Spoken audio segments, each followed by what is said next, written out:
आज चुनाव आयोग ने देश में आम चुनावों की तारीखों का ऐलान कर दिया है। एक घिसी पिटी कहावत है कि दिल्ली की कुर्सी का रास्ता उत्तर प्रदेश से आता है, उत्तर प्रदेश से होकर जाता है। लेकिन इसी घिसी पिटी कहावत में एक थोड़ा सा कुछ लोगों ने परिवर्तन किया है कि दिल्ली की कुर्सी का रास्ता अब बिहार और उत्तर प्रदेश से होकर आता है। बीजेपी वाले मान चुके हैं कि सरकार उनकी बनेगी और प्रधानमंत्री नरेंद्र मोदी होंगे। कांग्रेस वाले इस फिराक में हैं कि शायद तुक्का लग जाए और यूपी और थर्ड फ्रंट मिलकर मोदी के रथ को रोक दें। आम आदमी पार्टी वाले अपनी 1.5 दिन की बादशाहत के बाद बहुत बड़ा जुआ खेल रहे हैं कि जो दिल्ली में हुआ वो पूरे भारत में हो जाए। बहरहाल चुनाव सिर्फ सीटों की गिनती का खेल नहीं है, चुनाव सिर्फ लोकतंत्र का उत्सव नहीं है। चुनाव के जरिए जो सरकार बनेगी उसका असर हमारी रोज की जिंदगी पर होगा। इसीलिए किसकी सरकार बनेगी, प्रधानमंत्री कौन बनेगा, किस राज्य में किस पार्टी का पलड़ा भारी रहेगा, अगर अभी चुनाव हो तो इस कार्यक्रम में हम आपको इसी की एक झलक दिखाने की कोशिश कर रहे हैं। दिल्ली का द्वार क्या यूपी और बिहार से होकर के खुलेगा? अगले 2 घंटे में आप इन्हीं 2 राज्यों का सर्वे देखेंगे। जनता की दी गई राय पर चर्चा करने के लिए स्टूडियो में हमारे साथ मौजूद हैं खास मेहमान, सीएस के डायरेक्टर प्रोफेसर संजय कुमार, वरिष्ठ पत्रकार कुमार केतकर और हमारे सहयोगी चैनल CNN IBN के नेशनल एडिटर भूपेंद्र चौबे। आप सबका स्वागत है। तो सर्वे के नतीजे शुरू करते हैं। आज सबसे पहले बात बिहार की करेंगे हम। 40 सांसदों के साथ बिहार की बात हम करेंगे। 40 सांसदों के साथ राजनीतिक तौर पर बिहार बेहद अहम राज्य है। पार्टी में उथल-पुथल के बीच ये मौका नीतीश कुमार की अग्नि परीक्षा का भी है। उनके सामने बीजेपी से अलग होने के बाद अपना किला बचाने की चुनौती है। आक्रामक प्रचार के जरिए बीजेपी बिहार में सेंध लगाने की कोशिश में जुटी है। वहीं बीजेपी के बढ़ते प्रभाव से लालू यादव को यह उम्मीद जगी है कि शायद मुसलमान वोट एक बार फिर उनके साथ आ जाएगा। तो करते हैं शुरुआत सर्वे के नतीजों की। बिहार में यूपीए की साख बेहद खराब है। 58% लोग केंद्र में यूपीए को एक और मौका देने के पक्ष में नहीं है। सिर्फ 21% ही वोटर ऐसे हैं जो चाहते हैं कि केंद्र में फिर से यूपीए की सरकार बने। बिहार में पार्टी के आधार पर वोट देने वालों की संख्या कहीं ज्यादा है। वोटिंग का आधार पूछने पर 42% लोगों का कहना है कि वो पार्टी को देखकर वोट करेंगे। 23% लोग पीएम उम्मीदवार देखकर वोट डालेंगे तो 22% स्थानीय उम्मीदवार को परखेंगे। जो सवाल उठता है, मैं कुमार केतकर आपसे जानना चाहता हूं। तमिलनाडु में जो सर्वे हमने दिखाया था तमिलनाडु का, उसमें भी यही था कि वहां के लोग जयललिता को कम राहुल गांधी को ज्यादा चाहते हैं। बिहार में भी ऐसा ही दिख रहा है कि यहां के लोग नीतीश को कम किसी और को ज्यादा अहमियत दे रहे हैं। ऐसा क्यों? मुझे लगता है जिस तरह का प्रचार हुआ है, 1 बरस से चल रहा है, उससे ऐसा अभी एक माहौल बन गया है या माहौल बन गया है ऐसा माना जाता है और मीडिया की तरफ से भी माना गया है कि अभी जो प्रधानमंत्री बनने वाला है वो स्थानीय उम्मीदवार नहीं बनेगा, वो तो कोई राष्ट्रीय उम्मीदवार बनेगा। तो स्वाभाविक है कि वो राहुल गांधी होंगे या नरेंद्र मोदी होंगे, इन 2 ही नाम अभी चर्चा में है। तो वो लोग जब प्रधानमंत्री का नाम आता है तब ये दोनों से एक नाम लेते हैं। एक्चुअली ये बात यह है कि राहुल गांधी कहाँ अभी तक एक दिन भी कोई मंत्री नहीं थे कहाँ पे भी, और कोई शासन एक्सपीरियंस उनको नहीं है। फिर भी प्रेसिडेंशियल कॉन्टेस्ट है इस तरह का, ये नरेंद्र मोदी और राहुल गांधी का सामना लगाया गया है प्रेस के मीडिया की तरफ से। तो मुझे लगता है उसी की वजह स्थानिक उम्मीदवार की तरफ लोग कम ध्यान देते हैं और राष्ट्रीय उम्मीदवार की तरफ ज्यादा ध्यान देते हैं। जी संजय जी, आइए एक नजर डालते हैं कि कौन बनेगा प्रधानमंत्री। जब यह सवाल इस सर्वे में पूछा गया तो पीएम पद की लोकप्रियता के मामले में नरेंद्र मोदी बाकी नेताओं से काफी आगे दिख रहे हैं। हमारे सर्वे में बिहार के 41% लोग चाहते हैं कि नरेंद्र मोदी प्रधानमंत्री बने, जबकि 14% लोगों की राय नीतीश कुमार के पक्ष में जा रही है। राहुल गांधी को 10% लोग चाहते हैं तो लालू यादव को 8% लोग प्रधानमंत्री देखना चाहते हैं। जाहिर है कि नरेंद्र मोदी की जो लोकप्रियता है वो पहले से थोड़ी सी बढ़ी हुई दिख रही है हमारे सर्वेक्षण के मुताबिक। भूपेन, यहां से आपसे एक पॉलिटिकल ताजा कॉन्टेक्स्ट जो है वो लेना चाहेंगे कि अब बिहार में मोमेंटम एलजेपी के बाद बीजेपी की तरफ बढ़ता हुआ सा दिख रहा है। नरेंद्र मोदी की लोकप्रियता बढ़ती हुई दिख रही है। उनके खिलाफ जो काउंटर पॉइंट के तौर पर नीतीश इमर्ज होना चाहते थे, लगता है ये खेल भी अब लालू जी के हाथों में वो छोड़ रहे हैं। जी बिल्कुल ठीक कहा आपने। मुझे लगता है कि रामविलास पासवान का जो गठबंधन भारतीय जनता पार्टी के साथ हुआ है उसको हमें 2 अलग अलग मायनों में देखने की जरूरत है। पहला तो ये कि एक राजनीतिक तौर पर वो गठबंधन है कि रामविलास पासवान समाज के मुखिया हैं, 4% वोट उनका आता है, दलित नेता हैं, वहां से भारतीय जनता पार्टी के फेवर में काफी बातें जाती हैं। लेकिन दूसरा और मेरी राय में जो ज्यादा महत्वपूर्ण आयाम है इस गठबंधन का, वो ये है कि रामविलास पासवान 2002 में वो पहले मंत्री थे जो अटल बिहारी वाजपेयी के कैबिनेट से इस्तीफा देकर चले गए थे, क्योंकि उस वक्त उन्हें लगता था कि नरेंद्र मोदी एक सेकुलर नेता नहीं है, एक कम्युनल नेता है। 12 साल बाद रामविलास पासवान जब दोबारा घूमकर नरेंद्र मोदी का हाथ पकड़ते हैं तो उससे कहीं ना कहीं यह भी संदेश जाता है कि अब सब लोगों को लगने लगा है कि गंगा मैया की तरह नरेंद्र मोदी भी एकदम पवित्र हैं, इनके साथ बह लेने में कोई हर्जा नहीं है। मतलब जितनी गंगा पवित्र है आज, जितनी गंगा पवित्र है उतने ही पवित्र, उतने ही पवित्र। सिर्फ मोदी और नीतीश में से चुनना हो तो बिहार किसे देखना चाहेगा, प्रधानमंत्री की कुर्सी पर किसे देखना चाहेगा? यहां भी नरेंद्र मोदी 1/3 से ज्यादा वोटरों की पसंद है। सीधे मुकाबले में 48% लोग मोदी को पीएम बनाने के पक्ष में नजर आते हैं, जबकि 32% नीतीश कुमार के साथ खड़े दिखते हैं। संजय, आप जरा इसमें आए चर्चा में और हमें बताएं आपकी निगाहों में क्या वजह हो सकती है इसकी कि स्थानीय जो है उसको नहीं पसंद किया जा रहा और बाहर से एक निश्चित रूप से जैसा मैं कह रहा था कि जिन राज्यों में हमने सर्वे किया ये बहुत स्पष्ट रूप से दिखाई पड़ रहा है एक जो स्प्लिट प्रेफरेंस। अगर राज्य के सरकार की बात है, अगर राज्य में कोई चुनाव है, जो राज्य की सरकार अगर चुननी है, स्थानीय लीडर स्थानीय पार्टियों के बारे में लोक पक्ष के पक्ष में दिखाई पड़ते हैं। लेकिन जैसे ही ये नेशनल इलेक्शन की बात हो रही है, लोकसभा इलेक्शन की बात, यहाँ पे प्रधानमंत्री कौन हो, जैसा केतकर साहब कह रहे थे, जो स्थानीय लीडर है भले ही उनकी छवि अपने राज्य में बहुत बड़ी है लेकिन उसको प्रधानमंत्री के रूप में देखते नहीं। इसी के लिए नरेंद्र मोदी के पीछे कंसोलिडेशन हो रहा है, क्योंकि कांग्रेस की छवि बहुत खराब है। राहुल गांधी को लोग ये मान के नहीं चल रहे कि वो प्रधानमंत्री के लिए दावेदारी है उनकी, इसलिए इस तरह की ट्रेंड हमें दिखाई पड़ रहे हैं। बिल्कुल। लेकिन मध्य प्रदेश में चौहान के लिए आया था नाम आपके सर्वे में? नहीं, लेकिन जब से अगर आप देखेंगे अभी का इस जो हमने जनवरी में सर्वे किया था उसके पहले जुलाई में चौहान, शिवराज सिंह चौहान की जो पसंद थी मोदी की अपेक्षा ज्यादा थी, लेकिन जनवरी में वो आंकड़े बदल गए थे। जनवरी में वो आंकड़े बदल गए और वहां पे भी नरेंद्र मोदी ने शिवराज सिंह चौहान पे लीड बना ली थी। बिल्कुल। यहां भूपेन एक सवाल आप जो कहें उसके पहले जोड़ दूं। संजय जी ने जो बात कही कि लोकसभा और विधानसभा का फर्क देख रहे हैं, तो हमारे जुनून, अभी हम पर जुनून सवार है लोकसभा की चर्चा का, इसलिए हम कह रहे हैं कि नीतीश कुमार वीकेंड हो गए, एक फैसला लिया, क्यों छोड़ दिया एनडीए को, क्यों छोड़ दिया बीजेपी को। हो सकता है कि नीतीश कुमार विधानसभा को ध्यान में रख के इस वक्त दरअसल बहुत मजबूत स्थिति में हो, हमारे सर्वे का ये इशारा है। बिल्कुल स्पष्ट, बिल्कुल सही बात है। और अगर आप अपने आंकड़ों की तरफ भी अगर आप थोड़ा ध्यान से उसको देखें तो उसमें एक बात देखिए स्पष्ट निकल कर आती है कि जो अग्रणी जातियां हैं, अग्रणी जातियां भले ही भारतीय जनता पार्टी के फेवर में जा रही हैं और वो जाहिर तौर पर जाति दिखती हैं। 76% आपके सर्वे के मुताबिक दिखता है कि अपर कास्ट का जो वोटिंग प्रेफरेंस है वो भारतीय जनता पार्टी के लिए है। अगर आप इतिहास में भी देखें तो हमेशा जब भारतीय जनता पार्टी और जनता दल यूनाइटेड का गठबंधन था तो अग्रणी जातियों और पिछड़ी जातियों का जो एक मेल होता था उसके कारण ही ये कोलिशन आगे बढ़ता था। नीतीश कुमार के फेवर में इस वक्त जो सबसे बड़ी बात जाती है वो ये जा रही है कि उन्होंने जो ट्रंप कार्ड खेला एक प्रकार से नरेंद्र मोदी से अपना गठबंधन तोड़ के, उनकी नजर है मुस्लिम समुदाय के वोट पर। और जिस प्रकार की उन्होंने नीतियां उन्होंने पिछले 5 से 7 सालों में उन्होंने की हैं, हम बहुत बार बिहार का हमने दौरा किया है, वहां पे दिखता है कि जो पिछड़ा मुस्लिम वर्ग है, पसमानदा मुस्लिम समाज है, उसकी जो महिलाएं हैं, उन सब महिलाओं को लगता है कि नीतीश कुमार ने वाकई जो जमीन पर काम किया है वो बड़ा एक अच्छा काम है और उसके लिए वो उनको दोबारा से वोट देने में पीछे हटती नहीं दिखती। नरेंद्र मोदी की एक हाइप के कारण और जिस प्रकार का चुनाव प्रचार अभियान उन्होंने चलाया हुआ है उसके कारण जाहिर तौर पर नरेंद्र मोदी जी प्रधानमंत्री पद की दावेदारी में आगे दिखते हैं। लेकिन जब बात आप विधानसभा की करते हैं तो आंकड़े और खेल कुछ और होता है। बिल्कुल।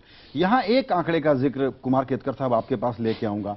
हम लोग कह रहे हैं कि नई जनरेशन, नई पीढ़ी, नया मिजाज, लेकिन वोटर प्रेफरेंस देखें, अपर कास्ट बीजेपी के साथ ज्यादा है, यादव लालू जी के साथ ज्यादा है, कुर्मी कोयरी नीतीश बाबू के साथ ज्यादा है, अन्य ओबीसी जो हैं वो बीजेपी के साथ भी हैं, जेडीयू के साथ भी काफी मात्रा में हैं। शेड्यूल कास्ट बीजेपी के पास, एलजेपी के पास, जेडीयू के पास ज्यादा है। मुसलमान में बीजेपी ने 11% के साथ खाता खोला है। तो क्या बिहार अभी भी एक तरफ नया मूड दिखा रहा है, दूसरी तरफ कास्ट कंसिडरेशन भी दिखा रहा है? नहीं, मुझे लगता है ये यूथ की जो चर्चा होती है ना कि पूरा यूथ है वो डिजिटल मीडिया के साथ है, सोशल मीडिया के साथ है, ये बहुत मिसलीडिंग बात है। ये एकदम गुमराह करने वाली बात है। क्योंकि यूथ का क्या होता है, यूथ मलबारिल में भी होता है, पालील में भी होता है, डिफेंस कॉलोनी में भी होता है और ट्राइबल्स में भी होता है, गरीब किसानों में भी होता है। यूथ हर एक जगह, पूरा एक यूथ नाम का कोई कॉन्स्टिट्यूएंसी है नहीं। तो ये 12 करोड़ 10 करोड़ जो कोई यूथ है वो सब सुबह से उठकर आईपैड लेके ना बैठते हैं। वो उनका जो कोई एरिया है, उनका जो कोई कल्चर है, उनका जो कोई एटमॉस्फेयर है, वो एटमॉस्फेयर में है। तो मुझे लगता है यूथ है, इसके लिए मोदी को वोट आएगा, डिजिटल मीडिया के जो उन्होंने स्ट्रैटेजी की है उसके, ये मुझे बहुत मिसलीडिंग रहता है और ये मीडिया का सिंप्लीफिकेशन नहीं। और एक बात बस जल्दी से जोड़ दूं कि आप बात कर रहे हैं बिहार जैसे प्रदेश की, ध्यान रहे कि बिहार में अभी भी आधे से ज्यादा राज्य में बिजली नहीं आती है, तो वहां पर ये आईपैड और स्मार्टफोन और इंटरनेट का पेनिट्रेशन कितना है मेरे मुताबिक ज्यादा भले सोशल मीडिया का असर दिखाई ना पड़े, लेकिन अगर आप दूसरे आंकड़ों को देखेंगे और एज के आधार पर लोग वोटिंग प्रेफरेंस कैसा बता रहे हैं, उसमें साफ दिखाई पड़ रहा है कि जो युवा मतदाता जो है उसका टिल्ट बीजेपी की तरफ है। बीजेपी का आकलन जो हमारे वोटों का है उससे ज्यादा संख्या में जो युवा मतदाता जो इसको 18 से 22 साल की उम्र में आप देख सकते हैं, उनमें ज्यादा प्रेफरेंस बीजेपी की तरफ वो मान सकते हैं, लेकिन ये नहीं मान सकते कि वो वहां गए क्योंकि डिजिटल मीडिया। बिल्कुल ही नहीं, बिल्कुल नहीं, वो वहां जा रहे हैं, वो अलग बात। बिहार में जो हमने सर्वे करवाया CSDS से, उसके आंकड़े और क्या कहते हैं बताएंगे आपको संजय पुगलिया। संजय जी बिल्कुल विनोद जी, आप मुझे कह सकते हैं कि मेरा थोड़ा पूर्वाग्रह है, लेकिन चूंकि मैं मूल रूप से बिहारी हूं तो मैं मानता हूं कि बिहारी लोग सबसे ज्यादा राजनीतिक रूप से शार्प होते हैं, इंटेलेक्चुअली सबसे सुपीरियर रेस हम बिहारियों को मानते हैं। उनके दिमाग में क्या है, जनवरी और फरवरी में क्या परिवर्तन आया है, ये हम बताने की कोशिश करेंगे कि वहां अगर अभी चुनाव हो, देखिए जनवरी से फरवरी में हालात बदले हैं, आगे भी बदल सकते हैं, इसलिए हम ये नहीं कह रहे कि ये नतीजा होगा, हम कह रहे हैं आज का मूड और रुझान क्या है, तो देखेंगे कि बिहार की क्या तस्वीर बन सकती है। अभी आपको हम बताने की कोशिश करेंगे कि वोट शेयर वहां पर क्या हो सकता है अगर इस वक्त चुनाव हो। रामविलास पासवान के साथ बीजेपी का अलायंस हो चुका है, उसके पहले ये सर्वे किया गया था, अलायंस की खबर बाद में आई थी, इसको ध्यान रखिएगा। बीजेपी 38%, जेडीयू 20%, कांग्रेस 13%, अन्य को 13%, आरजेडी को 12%, एलजेपी को 4%। एलजेपी बिल्कुल मार्जिनलाइज थी, 2% का वोट शेयर था उसका जनवरी के सर्वे में, अभी 4% दिख रहा है। और इस गठजोड़ के बाद क्या तस्वीर बनेगी ये हम आपको कुछ हफ्ते में एक बार फिर बताएंगे। 38% का मार्जिन बीजेपी के लिए बहुत ज्यादा है, इतना मार्जिन रेयरली आप देखते होंगे चुनावों में भारत में। आइए अब एक नजर डालेंगे सीट शेयर पे। अगर ये वोट शेयर है तो सीटों में कैसे तब्दील होगा, सीटों को प्रिडिक्ट करना हमेशा मुश्किल होता है, इसीलिए सेफ्टी के लिए राजीव करंदीकर हमारे जो विशेषज्ञ हैं वो थोड़ा बड़ा ब्रैकेट ले रहे हैं। बीजेपी प्लस 22 से 30 सीटें, पिछले आंकड़े से थोड़ा इंप्रूवमेंट है जो जनवरी में हमने बताया था। जेडीयू 4 से 8, थोड़ी गिरावट है। कांग्रेस 2 से 6, आरजेडी 2 से 6, अन्य को 0 से 2 सीटों का अनुमान। तो विनोद जी, मैसेज बड़ा साफ है बिहार का कि यहां पर बीजेपी के पक्ष में कंसोलिडेशन है, नीतीश बाबू की परिस्थिति थोड़ी कमजोर नजर आ रही है और लालू और कांग्रेस के अलायंस के बाद यह फैक्टर अभी फ्लूइड बना हुआ है। जाहिर है कि हमारे आंकड़े आगे भी बदलेंगे। विनोद जी, मैं आपसे जानना चाहता हूं रीजन वाइज स्प्रेड जो है वोट का, उसको आप किस तरह से गिनते हैं? देखिए, बीजेपी को इतनी बड़ी बढ़त इसीलिए मिल रही है कि अगर हम इसको क्षेत्रीय दृष्टिकोण से देखें, मिथिला, मगध और भोजपुर, ये जो 3 इलाके हैं, यहाँ पे बीजेपी बहुत आगे बढ़त बनाई हुई है। जो तिरहुत का इलाका है वहां पे थोड़ा कंटेस्ट दिखाई पड़ता है बीजेपी और जेडीयू के बीच में, और जो एक इलाका बचता है आपका पूर्वी उत्तर प्रदेश का, पूर्वी बिहार का, जहां पे कुछ मुस्लिम मतदाताओं का मुस्लिम मतदाता बाहुल्य क्षेत्र है, वहां पे जदयू दूसरे पार्टियों से आगे दिखाई पड़ती है, क्योंकि आंकड़ों के आधार पर हमें दिखता है कि मुस्लिम मतदाताओं के बीच में अभी भी जदयू सबसे पहली पसंद है। इस कारण से ऐसे भी 38% का आंकड़ा दूसरे पार्टी की तुलना में बहुत बड़ा आंकड़ा है, और अगर वो 3 इलाकों में बीजेपी लीड कर रही है तो ये जो सीटों का परिवर्तन हमें दिख रहा है, करीब 26 सीटें 27 सीटें उनको आ सकती है। कुमार, मैं जानना चाहता हूं, ये जो जातिगत समीकरण होते हैं, सोचा तो ये था कि ये धुंधले हो जाएंगे, मिट जाएंगे, लेकिन ये बढ़ते ही जा रहे हैं। क्या आप ये मानते हैं? पहली बात, अगर आप ये मानते हैं तो स्वर्गीय वीपी सिंह की आत्मा खुश हो रही होगी या दुखी हो रही होगी? नहीं, मुझे लगता है बढ़ते नहीं जा रहे हैं, वो कायम है, वो बदले नहीं है। मैं आपको याद दिलाना चाहता हूं कि अपने देश में जो पहला कोएलिशन गवर्नमेंट आ गया था वो बिहार में आ गया था, संयुक्त विधायक दल नाम से, और वो राम मनोहर लोहिया के नेतृत्व में, मतलब वो नहीं थे तब, वो फरवरी में बन चुके थे, लेकिन वो उनका जो थियरी था एंटी कांग्रेस सब पार्टी मिला के करना है, तो बिहार में वो कर्पूरी ठाकुर वगैरह वो सब लोहियावादी लोग थे, बनाया था। तो तब भी राम मनोहर लोहिया और उनके साथ बाद में जो बड़े इंटेलेक्चुअल थियोरिटिशियन हुए रजनी कोठारी, वो रजनी कोठारी ने एक तरफ और राम मनोहर लोहिया ने दूसरी तरफ, पूरा कास्ट इक्वेशन के ऊपर ही इंडिया का पॉलिटिक्स चलेगा और चलना चाहिए, उन्होंने चलना चाहिए भी कहा था। तो आपने सवाल पूछा कि वीपी सिंह की आत्मा को क्या होगा, तो वीपी सिंह की आत्मा तड़प रही थी क्योंकि उनको लग रहा था कि ओबीसी को न्याय नहीं मिल रहा है। तो अभी तो देख रहे हो तो बीजेपी में भी ज्यादा ओबीसी है, उनका प्राइम मिनिस्टर का उम्मीदवार भी कहता है मैं ओबीसी हूं। तो मुझे लगता है ये देख के और ये सब सुन के राम मनोहर लोहिया भी खुश होंगे, जयप्रकाश नारायण भी खुश होंगे और शायद वीपी सिंह भी खुश होंगे। वीपी सिंह भी उनकी बात मानते थे। और काशीराम जी भी। और काशीराम नहीं, काशीराम का बात अलग था। काशीराम दलित के नेता मान रहे थे खुद को। जी, यहां पर एक बात, कांग्रेस को हमने माना था कि इस चुनाव में वो अनटचेबल है, उसकी छाया से कोई भी प्रीपोल एलाई चक्कर में नहीं पड़ना चाह रहा था, भाग रहा था। चंद्रशेखर राव मर्जर के वादे के बाद भाग रहे हैं। रामविलास पासवान ने लालू और कांग्रेस को छोड़ दिया। ऐसे में कांग्रेस के साथ लालू जी का हाथ मिलाना, किसका फायदा किसका नुकसान, क्या कोई कंसोलिडेशन दे पाएंगे ये भूपेंद्र? देखिए, अगर लालू जी का कांग्रेस के साथ गठबंधन नहीं होता तो उससे स्पष्ट तौर पर लालू जी का खासा नुकसान हो सकता था। ये एक गठबंधन जो हुआ, ये लालू जी की एकदम डेस्परेशन हो गई थी इस गठबंधन के लिए। देखिए, कांग्रेस को ये बात भली भांति पता है कि कांग्रेस का डब्बा गोल हो रहा है इस इलेक्शन में। आप किसी भी कांग्रेस के बड़े नेता से बात करें, अगर आप बिहार के कांग्रेस के नेताओं से बात करें या वो लोग जो कि कांग्रेस का चुनाव संचालन कर रहे हैं, वो लोग मान रहे हैं इस बात को कि यूपी और बिहार का जो चुनाव है वो इस बार उनके लिए बहुत ज्यादा कठिन होने वाला है। और संजय, एक बात और जोड़ दूं, अभी आपने जो आंकड़े हमको दिखाए, और अगर मैं आपके पिछले इलेक्शन ट्रैकर में यूपी के जो आपने हमको आंकड़े दिखाए थे, जहां पर आपने कहा था कि 41 से 50 सीटें बीजेपी के खेमे में जा सकती हैं, और अब आप दिखा रहे हैं कि करीबन 30 सीटें यहां पर मैक्सिमम अगर मैं जोड़ूं तो 22 से 30 सीटें अगर बीजेपी की हो सकती हैं। यानी कि आप देख रहे हैं यूपी और बिहार को जोड़कर 80 सीटें भारतीय जनता पार्टी के खेमे में जा सकती हैं। एक थ्रेशोल्ड की हम लोग हमेशा बात करते चले आए हैं कि अगर नरेंद्र मोदी को प्रधानमंत्री बनना है तो उनको इन दोनों प्रदेशों में कम से कम 80 सीटें लानी पड़ेंगी। अब सीएसडीएस के सर्वे के मुताबिक तो लगता है कि वो जो एक जो हम लोग यार्डस्टिक बनाया था उसके ऊपर वो खरे उतरते दिखते हैं। बिल्कुल जी, जनता की राय पर हमारी चर्चा जारी है। इस चर्चा में हमारे साथ पटना से जुड़े हैं एशियन डेवलपमेंट रिसर्च इंस्टीट्यूट के सचिव शैबिल गुप्ता। शैबिल गुप्ता, आपका स्वागत है। हम यहां दिल्ली के स्टूडियो में बैठकर बात कर रहे हैं और अपने सर्वे पर बात कर रहे हैं। आप पटना में जमीनी हकीकत क्या है? क्या वाकई नरेंद्र मोदी की आंधी है कि कम से कम 22 या 30 सीटें आ जाएंगी? देखिए, अभी आपका जो सर्वे है उसको अगर हम एनालाइज करें तो उसके बेसिस में ये कहा जा सकता है कि बीजेपी काफ़ी सशक्त पोजीशन में है। उसका एक कारण है कि जो एनडीए का जो हेरिटेज रहा बिहार में वो प्रैक्टिकली कंट्रोवर्सी फ्री था, और एनडीए का हेरिटेज बीजेपी को भी मिल रहा है और नीतीश कुमार को भी मिल रहा है। अगर आप सर्वे देखें जो नीतीश कुमार का पॉपुलैरिटी का, वो काफ़ी हाई है। वो पिछले जो पॉपुलैरिटी था उससे ही बढ़ गया, इस बार 73% है। मगर बीजेपी का भी पॉपुलैरिटी घटा नहीं है। ये जरूर है कि मोदी का जो एक प्लेटू रीच कर रहा है बिहार में।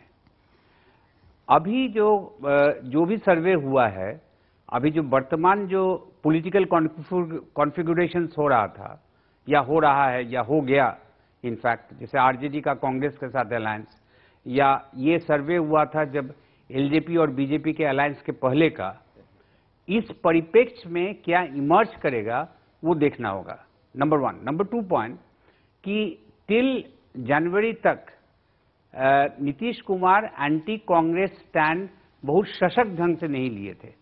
उस समय संभावना था कि स्पेशल कैटेगरी स्टेटस मिलने का संभावना था। अब वो कंप्लीटली एंटी कांग्रेस पोजीशन ले लिए और आज से वो डिफरेंट जगह घूम रहे हैं स्पेशल कैटेगरी स्टेटस को लेकर के। तो जो एंटी इनकम्बेंसी जो यूपीए का था वो पूरी बीजेपी के खाते में गया अभी तक। जी, आप अगर देखिएगा कि जुलाई का जो सर्वे था उसमें करीब 22% बीजेपी का था, अभी वो करीब 38%, लास्ट जनवरी में 39 था। शहबाज सर का ड्रॉप हुआ है। आप बहुत ही सही एनालिसिस कर रहे हैं। तो मैं ये आपसे समझना चाहूंगा कि क्या आप करेंगे जो नंबर हमारा सर्वे प्रोजेक्ट कर रहा है जेडीयू के लिए, कितनी सीटें थी? 2 से 6 सीटें। 2 से 6 सीटें अगर हम प्रोजेक्ट कर रहे हैं, 6 से 8, 4 से 8 सीटें, यानी 4 से 8 में कोई भी आंकड़ा हो सकता है। आप इसको कंसीड करते हैं कि ये आकलन हमारा शायद सही हो? नहीं, अभी ये कहना मुश्किल है दो फैक्टर, एक तो जो पॉलिटिकल कॉन्फ़िगरेशंस के लिए हम बोले अभी शुरू नहीं हुए, ये सब आपका जो भी आंकड़ा है पहले का है, number 1। Number 2 point, Nitish Kumar का जो एक एंटी कांग्रेस जो पोजीशंस था वो नहीं लिए थे, और सेकंड था कि अभी जो स्पेशल कैटेगरी स्टेटस जो डिनाइड हुआ, सीमांध्रा को दिया गया, तो हम समझते हैं एक सब नेशनल वेव उनके फेवर में हो सकता है। एक बात आप ध्यान रखिएगा कि बीजेपी का एक प्लेटू रीच कर गया है जी। और नीतीश कुमार का अभी तक political position other than Modi को अपोज करने के अलावे कोई बहुत ज्यादा एंटी कांग्रेस या एंटी बीजेपी प्रहार नहीं हुआ। शाहबाज जी, संजय बोल रहे इसलिए हैं। अभी हमको लगता है, हाँ शहबाज जी, how are you? मैं ये कह रहा था कि ये निश्चित रूप से बीजेपी तो प्लेट्यू रीच कर गया है, लेकिन आप जिन जो अभी जो गठजोड़ हुए हैं उसकी बात कर रहे हैं, उसके हिसाब से तो नीतीश कुमार की पार्टी को और धक्का लगेगा, क्योंकि कांग्रेस और लालू एक साथ आते हुए दिखाई पड़ रहे हैं। लगभग ये अब तय हो गया है। इसके हिसाब से तो मुस्लिम वोट जो जेडीयू को जाता दिख भी रहा था, वो भी अब शायद लालू और कांग्रेस के पीछे कंसोलिडेट होगा। तो मार्जिनलाइजेशन जेडीयू का ज्यादा होगा इन गठजोड़ से, ना कि जेडीयू के कोई बढ़त होने की संभावना दिखाई पड़ती है। मुझे ऐसा नहीं लग रहा है कि ऐसा होने वाला है बिहार में। नहीं, आपके बात से मैं सहमत हूं कि अगर आप केवल अरिथमेटिकल स्ट्रैटेजी वर्कआउट करें, आपका बात सही है, मगर राजनीति में 1+1 2 नहीं होता है, उसमें अलग भी हो सकता है। मैं कह रहा था कि अभी तक नीतीश कुमार सशक्त ढंग से अपना पॉलिटिक्स को सामने में नहीं लाए थे जी। अभी इनफैक्ट आज ही वो स्पेशल कैटेगरी स्टेटस को लेकर के बिहार में मास मूवमेंट करने जा रहे हैं, और जो सीमांध्रा को मिला और बिहार को नहीं मिला जी, उस परिप्रेक्ष्य में एक सब नेशनल उभार हो सकता है जी। इस परिप्रेक्ष्य में एक सब नेशनल वेव हो सकता है नीतीश कुमार के फेवर में। आपका ये कहना है कि स्पेशल पैकेज जो है वो बिहार को डिनाई किया गया, सीमांध्रा को दिया गया, तो सब नेशनलिज्म जो होगा बिहार का वो नीतीश के फेवर में जा सकता है, वेव बन सकता है। हम वापस आएंगे आप पर। बीजेपी बिहार में, सर्वे के मुताबिक बीजेपी बिहार में अपने सबसे बेहतर प्रदर्शन की तरफ बढ़ती नजर आ रही है। आखिर ये वोट उसे मिल कहां से रहा? बिहार के जातिगत आंकड़ों को ध्यान में रखा जाए तो उच्च जातियों का 76% वोट बीजेपी के हिस्से में ज्यादा दिख रहा है, यानी अपर कास्ट वोटर खुलकर बीजेपी के साथ है। इतना ही नहीं, अन्य ओबीसी का 48% वोट भी बीजेपी के साथ दिख रहा है। वहीं 41% कुर्मी कोयरी जेडीयू के साथ नजर आ रहे हैं, तो यादवों का 38% वोट लालू की आरजेडी को मिलने के आसार है। कांग्रेस मुसलमानों के 30% वोट हासिल कर सकती है। शैवल साहब, अब आप मुझे बताएं, ये जो हमारे सर्वे के मुताबिक जो फिगर सामने आ रही हैं, इसमें इनको सुनकर जो आप कह रहे हैं कि नीतीश के फेवर में एक वेव सब नेशनल की जा सकती है, इसमें भी तो बीजेपी ही आगे बढ़ती दिखाई दे रही है हमें। नहीं, अभी तक जो आपका अरिथमेटिक प्रोजेक्शंस है, इसमें कोई डाउट नहीं है कि बीजेपी के फेवर में है। हम उसको कंसीड भी कर रहे हैं, और हम ये भी कर रहे हैं कि जो बीजेपी जो एनडीए का जो हेरिटेज था उसमें बीजेपी के फेवर में गया, कि उसका एक और भी कारण था कि यहाँ पर प्रोजेक्शन प्राइम मिनिस्टर के लिए मोदी जी के लिए हुआ। आप बिहार में देखिएगा कि Nitish ji deliberately prime ministership के से ऑप्ट आउट कर रहे थे। तो बार बार कहते थे कि हम प्राइम मिनिस्टर नहीं है। मगर दूसरे स्टेट्स में आप देखिएगा कि वेस्ट बंगाल में, उड़ीसा में, तमिलनाडु में, वहां स्टेट में जो पॉपुलैरिटी है रिस्पेक्टिव चीफ मिनिस्टर का और पार्लियामेंट का जो इलेक्शन फोरकास्ट है, दोनों कन्वर्ज कर रहा है। बिहार ही एक ऐसा स्टेट है जहां स्टेट इलेक्शन में जो पॉपुलैरिटी है वो मान लीजिए 73-75% है, और वो कन्वर्ज नहीं कर रहा है पार्लियामेंट्री इलेक्शन में। उसका कारण है कि बिहार से कोई बिहार सेंट्रिक प्राइम मिनिस्टर का कैंडिडेट का प्रोजेक्शंस नहीं हुआ। ये हमको लगता है कि बहुत इंपॉर्टेंट फैक्टर। मान लीजिए यूपी में ही आप देखें, यूपी में इधर काफी शहबाज सर, आपको थोड़ा सा यहाँ चर्चा को और आगे बढ़ाने के लिए इसी पॉइंट को लेके आएंगे जो आपने प्रोजेक्शन की बात कही। केतकर साहब, आपसे एक सवाल पूछूंगा। जो भूपेंद्र ने कहा कि यूपी बिहार के नंबर पर नजर थी कि मोदी जी 180 तो फिर पीएम बनने की संभावना, आधा पार करते हुए हमारा सर्वे जो दिखा रहा है, इस एनालिसिस को आप मानेंगे कि ये सही है या इसमें कुछ और अभी सरप्राइजेज आ सकते हैं? नहीं, ये एनालिसिस को तो मैं जरूर मानता हूं कि बिहार और यूपी, ये दोनों राज्यों में मिलके बीजेपी को 80 सीटें मिलेगी तो प्रधानमंत्री का रास्ता क्लियर हो गया। ऐसा मोदी जी भी मान सकते हैं, हम भी मान सकते हैं। लेकिन मुझे ये आंकड़ों पे ऊपर इतना भरोसा नहीं है। मतलब आपका सर्वे गलत है ऐसा नहीं, मुझे लगता है ये आंकड़ों में जो कास्ट कैलकुलेशन है, वो कास्ट कैलकुलेशन का आंकड़ा डिसाइड करना बहुत मुश्किल है। आप भी अपने 5 कास्ट का नाम लिया उधर, कुर्मी वगैरह लेके, और वो सब लोग एक ही दिशा में जाएंगे बीजेपी की तरफ, ये मैं मान नहीं सकता, क्योंकि मैं बिहार के इलेक्शन जैसा मैंने कहा 67 से देख रहा हूं। भूपेन, इन आंकड़ों को देख करके जो हम एक आर्ग्यू कर सकते हैं कि कांग्रेस विरोधी लहर है, ये तो हमको पता है, लेकिन बीजेपी के समर्थन में ऐसी लहर है, इस पर बड़ी भारी डिबेट है। तो बिहार के ताजा आंकड़े जो हैं, अनुमान हैं, उसके आधार पर क्या कहा जाए, कौन सा मुहावरा सही है? देखिए, जो भी आपके जो आंकड़े हैं जो बिहार को दर्शाते हैं, जो कुछ हो रहा है जमीन पर, जो जमीनी हकीकत है, मैं आंकड़ों के हिसाब से नहीं चलता, मैं जमीनी हकीकत की बात करता हूं, तो इसमें तो देखिए कोई दो राय इसमें नहीं है कि जाहिर तौर पर प्रधानमंत्री पद की दावेदारी में बिहार जैसे प्रदेश में जो 40 सीटें जो देता है नरेंद्र मोदी जी, वाकई आगे हैं। अब वो कितनी सीटें लेकर आते हैं, वो 38% वोट है, 35% है, ये एक वो सेफोलॉजिकल आर्ग्यूमेंट है, उस पर हम चर्चा नहीं करेंगे। लेकिन इसमें तो कोई शक नहीं दिखता फिलहाल कि नरेंद्र मोदी जी ने जो एक विकास का नारा दिया, और फिर उन्होंने साथ में जो रामविलास पासवान, उपेंद्र कुशवाहा जैसे कास्टिस्ट नेताओं के साथ जो उन्होंने उनका दामन थाम लिया है, वो दोनों चीजें भारतीय जनता पार्टी के फेवर में जाती दिखती।